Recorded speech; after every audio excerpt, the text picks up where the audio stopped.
Good morning मेरे दोस्तों, little champion. चलिए आज हम लोग नेक्स्ट देखते हैं।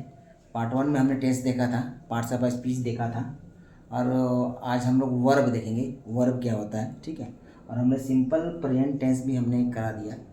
आज वर्ब के लिए आते हैं। ठीक है, आज वर्ब क्या होता है, तो आज बच्चों वर्ब को जानते हैं, देखिएगा। चलिए ठीक है, आज वर्ब को बताते हैं वर्ब क्या होता है। ठीक है,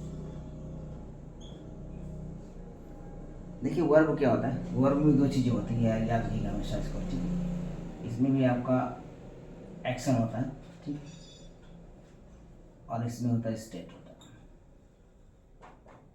ठीक है, एक्शन में होता है क्रिया होती है, जो कार्य किया जाता है उसको बोला जाता है। ठीक है, ठीक है, जो कार्य करने वाला, जैसे अब इसमें प्ले हो गया, खेल रहा है लड़का। ठीक है, लड़का सो रहा है। ठीक है, ये सब सारी क्या हुई, क्रिया हो जाती है। ठीक है, ये स्टेज उसकी अवस्था बताती है। ठीक है, ये ठीक। तो सुनिए, अभी किसी बच्चों को ये भी नहीं पता होता है कि मेन वर्ब क्या होता है और हेल्पिंग वर्ब क्या होता है। ठीक है, तो आज हम लोग देखिए एक सेंटेंस के द्वारा मैं बता रहा हूँ आपको, ध्यान से। इसे मैं यहाँ लिख दिया हूँ। ठीक है, मोहन इज प्लेइंग। ठीक, इसमें जो ये वाला पार्ट होता है, ये वाला पार्ट जो होता है, उसको बोलते हैं हेल्पिंग वर्ब, उसको बोलते हैं हेल्पिंग वर्ब। और ये जो वर्ब होता है ना, वर्ब, इसको बोलते हैं मेन वर्ब। इसको दिमाग में ना बैठा लीजिए, इसको दिमाग में ना बैठा लीजिए कि ये जो होता है ये हेल्पिंग वर्ब होता है, और ये जो वर्ब आता है ना हेल्पिंग वर्ब के बाद, वो होता है मेन वर्ब। कभी कभी क्या होता है कि हेल्पिंग वर्ब नहीं होता है, तो ये मेन वर्ब भी हेल्पिंग वर्ब का काम कर देता है। ठीक है, इसलिए इसको मेन वर्ब बोला गया। तो देखिए वर्ब है, और वर्ब के कार्य देखिए हम लोग जानते हैं। वर्ब देखिए 2 टाइप्स का हो जाएगा। ठीक है, हमने वर्ब पढ़ा कि 2 टाइप का वर्ब है। एक है आपका हेल्पिंग वर्ब,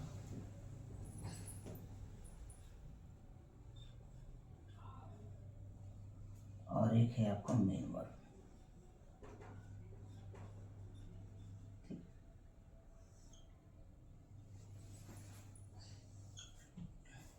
जो हेल्पिंग वर्ब होता है,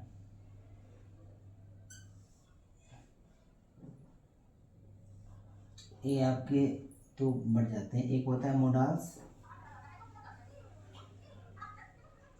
ठीक है, और दूसरा होता है प्राइमरी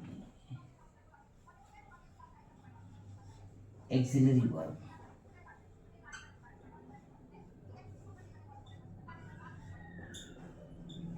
ठीक, प्राइमरी एक्सिलरी वर्ब बोलते हैं इसको। ठीक, जो प्राइमरी एक्सिलरी वर्ब होता है, ठीक, वो होता है इसमें याद रखने की ज़रूरत है। इसमें बी, डू और हैव, 3 पार्ट आता है इसमें।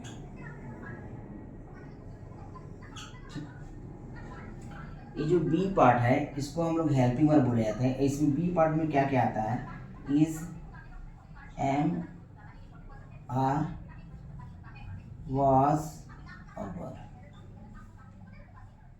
इतनी सारी चीज़ें आपकी बी पार्ट में आती हैं। डू पार्ट में देखिए क्या क्या आता है। डू में आता है डू, डज और डी, ये पार्ट आता है। ठीक, ये पार्ट आता है।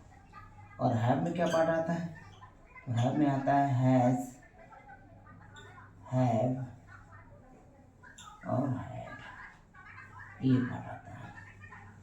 तो दिमाग में तो इसको याद रखिएगा कि कभी भी सेंटेंस में कोई क्वेश्चन पूछता है तो उसके अकॉर्डिंग ऑप्शन में बी लिख देता है, बी, डू और हैव लिख देता है। जिसको आप जाने को बी को आपके हेल्पिंग वर्ब बोलते हैं, जिसमें इजी, एम, आर, वाज, वर आता है। डू में डू, डज और डीड आता है। हैव में आपका हैज़, हैव और हैड आता है। इतना चीज़ आपको दिमाग में रहना चाहिए। जोनास में आपने पढ़ा होगा, ठीक है, कैन पढ़े हैं तो कुड भी पढ़ा होगा आपने।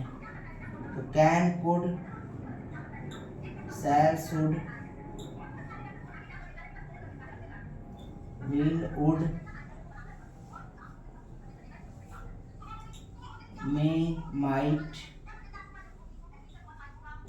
और टू, नीड टू, बहुत सारी चीज़ें होती हैं, ठीक है। ऐसे टर्म सी होती है इसी, इसको हम लोग आगे पढ़ेंगे, ठीक। और जो हम लोग टेंस पढ़ा है उसके अकॉर्डिंग में इसको हम लोग दिमाग में से रखिएगा। मेन वर्ब का जो मेन चीज़ होता है वो आपका एक्जिलेटरी वर्ब होता है, जो कि आपके अकॉर्डिंग में हेल्पिंग वर्ब को सब्जेक्ट के अनुसार लगाया जाता है, ठीक है। इस वर्ब को और इस वर्ब के अकॉर्डिंग टेंस को चेंज किया जाता है। तो टेंस और वर्ब का रिलेशन एक है, ठीक है। वर्ब के अकॉर्डिंग टेंस को बदला जाता है और इसी हेल्पिंग वर्ब से लोगों को चेंज किया जाता है, ठीक है। तो आगे हम लोग टेंस पढ़ेंगे इसके बाद। धन्यवाद।